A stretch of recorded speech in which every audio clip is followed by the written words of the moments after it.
Timothy Richard Tebow seems destined for greatness. Despite overwhelming odds, he has achieved all that he set his mind to throughout his life and professional career.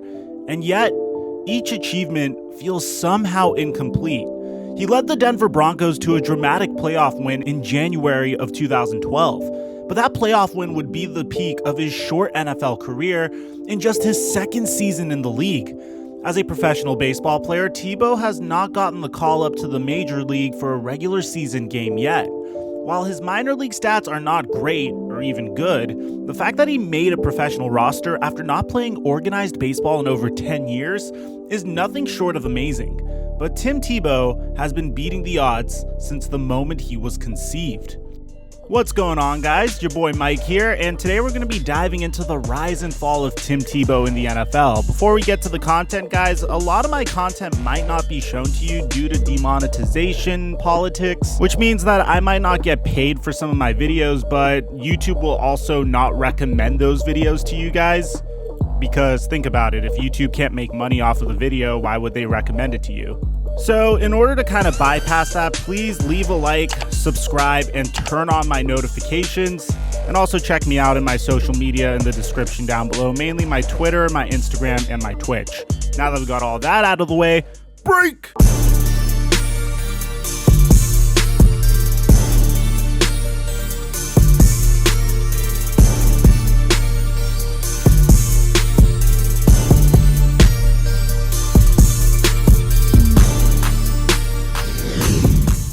Tim Tebow's parents, Robert and Pamela Tebow, were Baptist missionaries on a mission to the Philippine Islands in the mid-1980s. While there, Pamela Tebow contracted amoebic dysentery and slipped into a coma. While Pamela was recovering from the dysentery and coma, she found out that she was pregnant.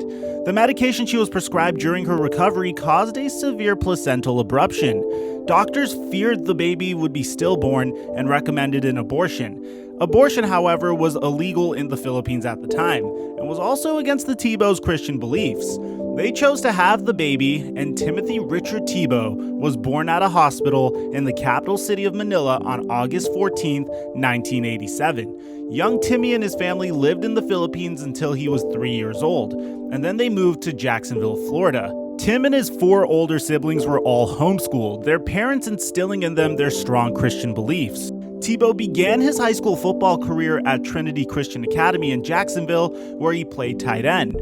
Prior to the 2003 season, however, the Tebow family moved to nearby St. Johns County, where Tim would be eligible to play for Nias High School, who had considerably less talent on the field. This change allowed Tim to play quarterback on his new team. Tebow quickly made a name for himself as a dual-threat quarterback. Late in his junior season, however, he would suffer a leg injury, first thought to be a severe cramp. He would go on to finish the game, including rushing for a 29-yard touchdown run.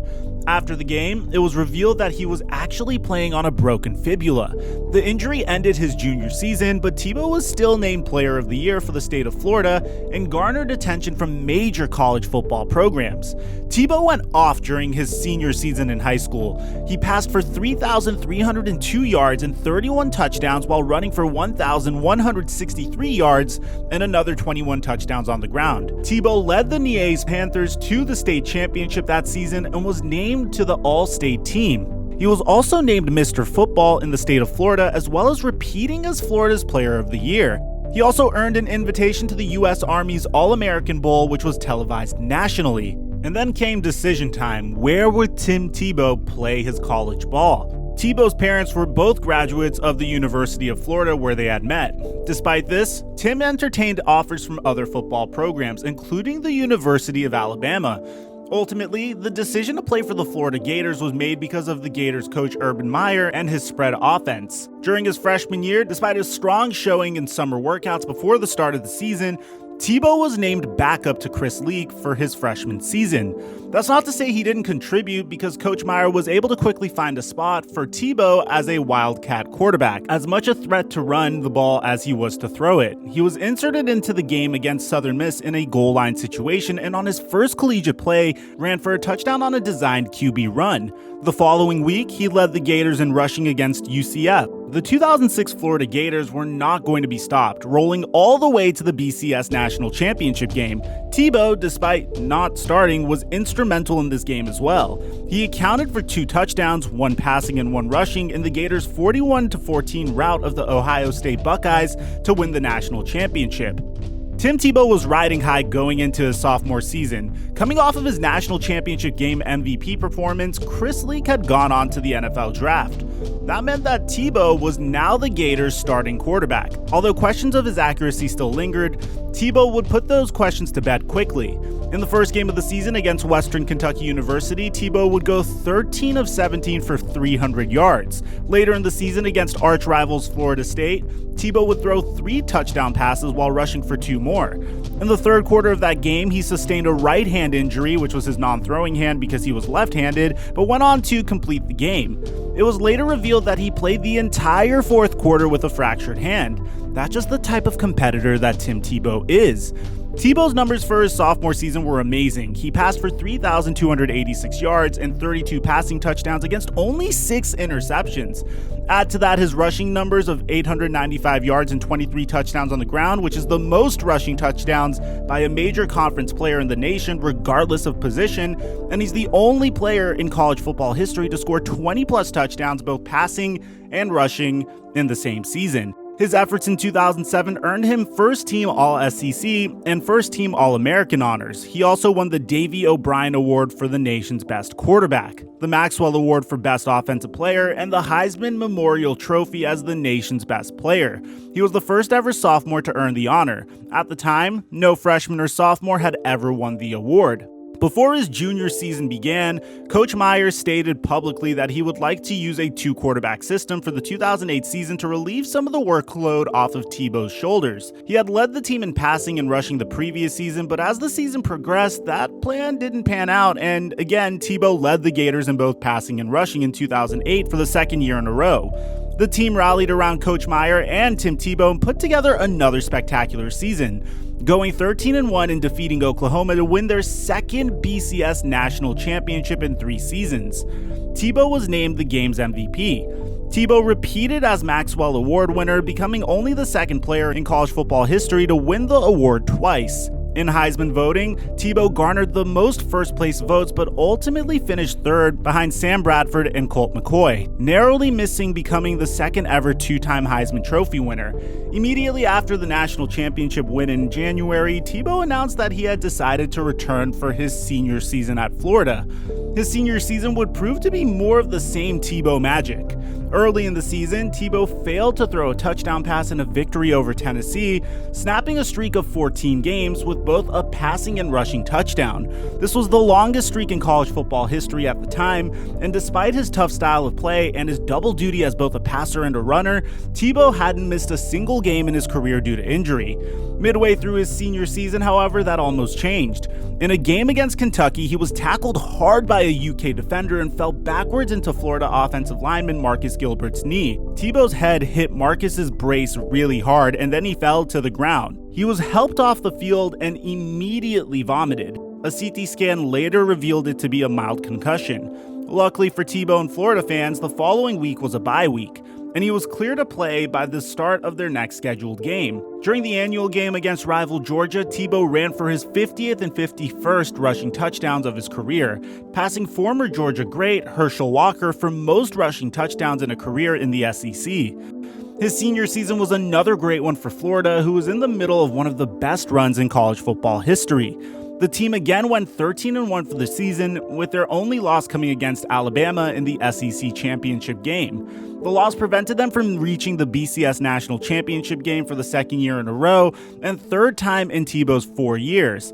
In Tim Tebow's final college game, his Florida Gators trounced the Cincinnati Bearcats 51-24 to win the Sugar Bowl. Tebow was 31 of 35 passing for 482 yards and 3 passing touchdowns. He was responsible for 4 total touchdowns and 533 total yards, both BCS records. When Tebow hung up his pads for the last time, he was the holder of 5 NCAA records, 14 SEC records, and 28 University of Florida records. He finished a distant but respectable 5th in Heisman Trophy voting for his senior season.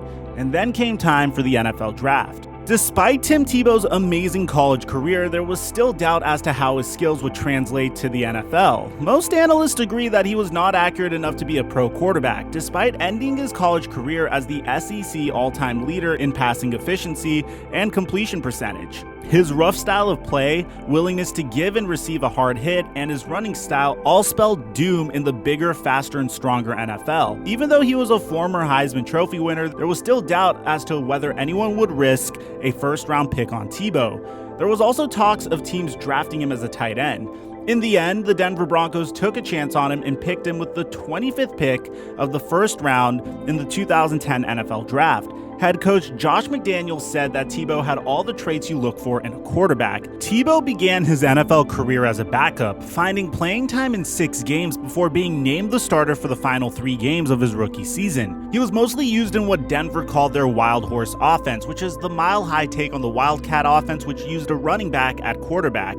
In October of 2010, Tebow would score his first NFL touchdown on a QB run against the New York Jets. A month later, he threw his first touchdown pass on his first NFL pass attempt. After a 3-9 start to the season, and going 5-17 since the beginning of the 2009 season, Josh McDaniels was fired as head coach after a Week 13 loss. Since the season was already considered a lost cause, Tebow got the starting assignment for the last 3 games of the season.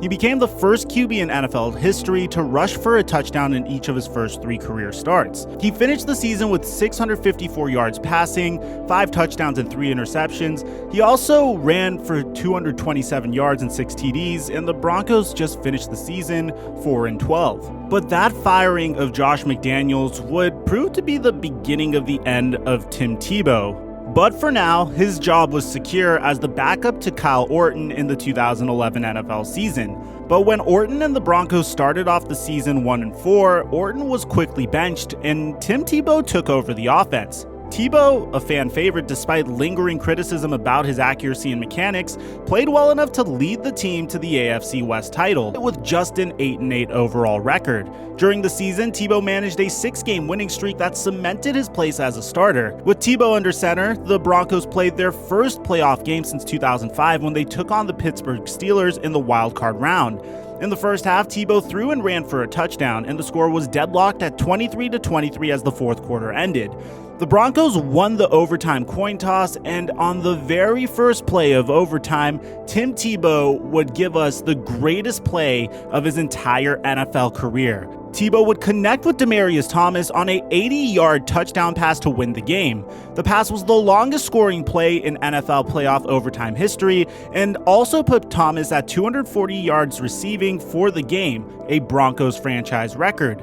The momentum did not carry over to the divisional round, however, as the Broncos got beat handily by Tom Brady and the New England Patriots by a score of 45-10. With the loss to the Patriots in the divisional round of the 2011 playoffs, Tebow's short stint with the Broncos was over. In the offseason, the Broncos would sign future Hall of Famer Peyton Manning, and Tim Tebow was traded to the New York Jets. He had played 23 games in 2 seasons for the Broncos and 14 as a starter with an 8-6 regular season record. He led the Broncos to their first playoff appearance and win in 6 years, and did so in dramatic style.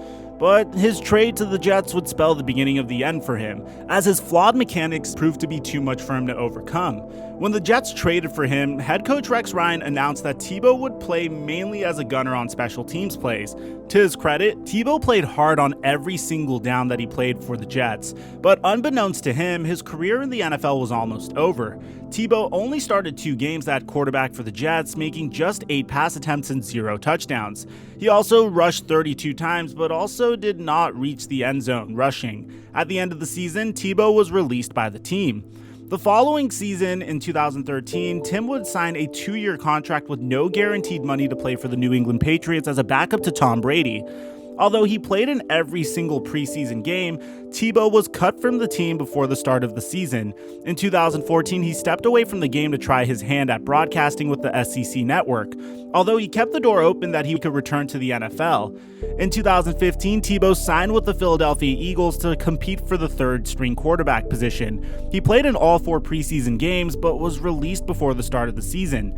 And just like that, Tim Tebow had played his last NFL game. Following the NFL, Tim Tebow tried his hand at broadcasting, first for the SEC network and then as a regular contributor on ESPN College Game Day. In 2010, he founded the Tim Tebow Foundation, which helps mentally and physically disabled kids and young adults.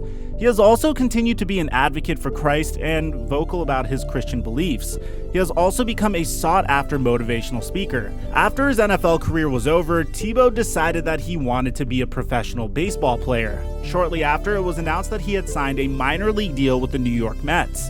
Tim reported to the Arizona Fall League in 2016, and over the next 4 years, Tebow would make remarkable progress. Although his statistics were not much to look at, the mere fact that he is able to compete on the same field as professional baseball players is an achievement. He has progressed each year to a higher league, A to AA to AAA, and now at the age of 33 and recently married, it's unclear what Tebow's plans are for the future. He hasn't gotten the call up to the major league and probably won't without some dramatic improvement. There is no minor league baseball for 2020 because of the pandemic. Whatever the next chapter is in the life of Tim Tebow, I'm sure he'll be successful at it. If you enjoy this content, make sure to leave a like and subscribe for more content like this, and also suggest any players that you'd like us to cover in the comment section down below. I'm your boy Mike, and I'm dropping our mic until our next upload.